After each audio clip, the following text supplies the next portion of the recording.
Hello and welcome to a new video. Alright, so now we're soon at Halloween. It's time to watch some horror movies, and these are the horror movies that I recommend for you. Now, if you don't like scary movies, then you probably don't care about this, so go watch something else. Alright? Thank you.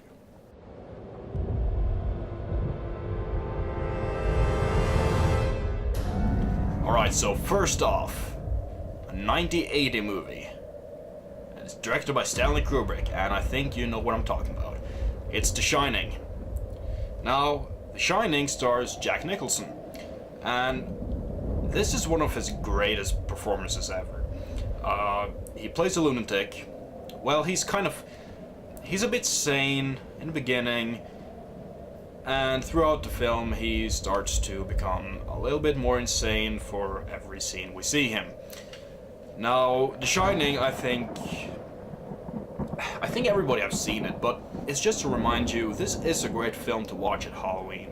If it's dark outside, and perhaps you're lucky it's raining and there's some thunder, then watch The Shining in the dark, and it's just really, really good. Just descend into the Overlook Hotel, watch Jack Nicholson waving with his axe, and you'll have a great time.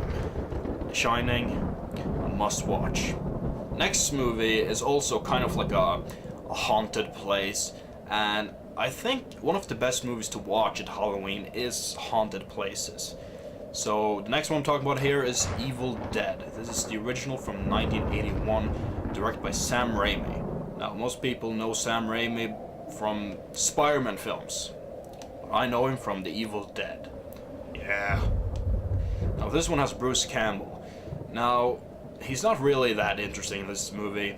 He's much more fun in the second and the third because he brings a lot more comedy into the movies. In this one, he's a lot more serious. He's scared and you feel sorry for him, but he's still a bit badass though. Now, this one is of course some teenagers who goes to a cabin in the middle of the woods and they find a book, which is the Book of the Dead. They start reading from it and bad things happens. Well, they don't actually read from the book. They find like a tape recorder and they listen to from a guy who probably experimented on a book and he read from it. So yeah, so there's a lot of demons, a lot of blood, great special effects for its time. It's just a hell of a movie, so awesome, and I would recommend the second one too, but it's more of a comedy action film, but still some horror. But this is pure horror, a lot of fun, great watch, and pick it up on Blu-ray. It's pretty cool. Next movie is a George A. Romero film, and it's Night of the Living Dead. This one I actually bought in Berlin. So, well, if you want the original English movie, then don't buy this one because this one is actually it's dubbed. But I thought I like the cover, so I want to take this one instead of the others. I have a lot of copies of Night of the Living Dead because it's one of my favorite horror films. Now, for zombie lovers who love like a lot of gore, and zombie movies should have a lot of gore. This one doesn't though. But it's one of the first zombie movies that came out. It came out in 1968. It's in black and white and it's very low budget. Not a lot of great actors, but it has suspense. It's really well written. How people stay alive in a little house and zombies are outside and try to get in. Really suspenseful. It's great filmmaking, and it's a good film to study if you're interested in making movies.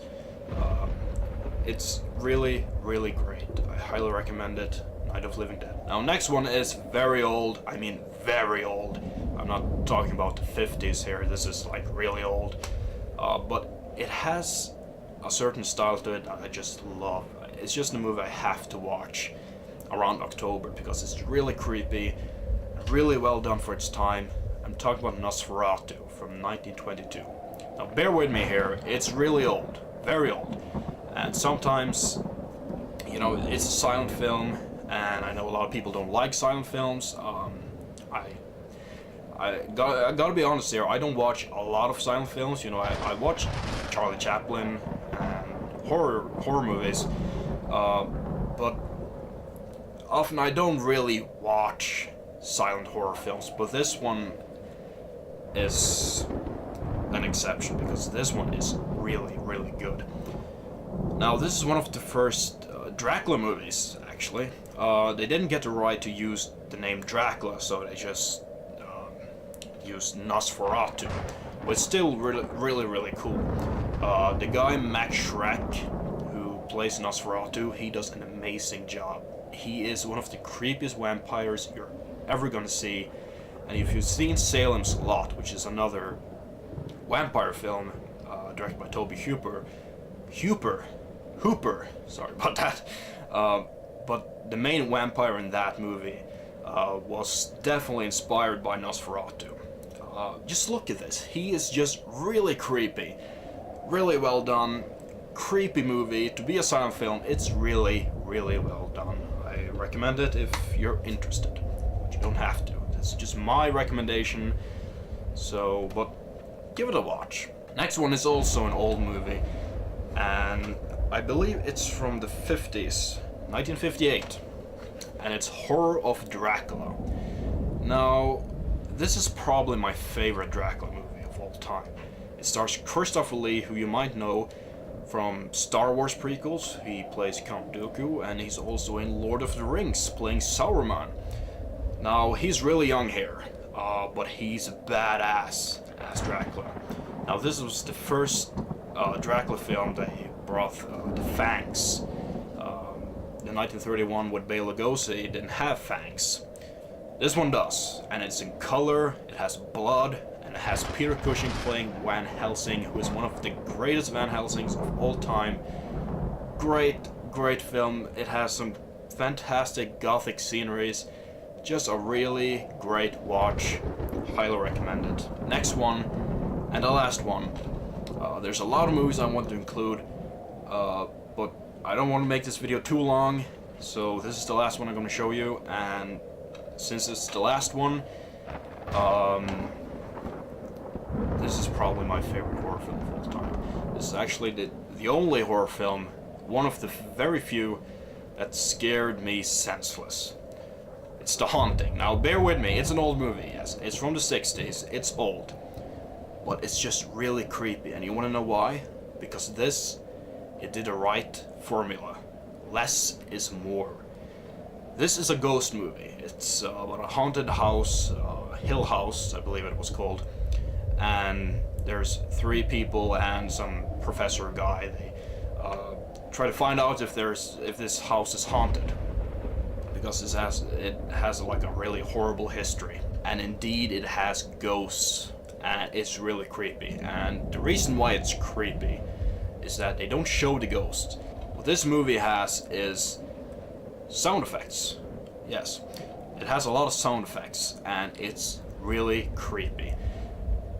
For example, we have 2 of the main characters. They are alone in their bedroom, and they hear footsteps outside and knocking on the walls, and then suddenly the door handle starts rotating and knocking on the door, and it's just really scary. And one really effective scene is where the main character is laying on a couch sleeping, and she feels someone is holding her hand, and she screams, and they put on a light, and there was no one there. No one was holding her hand.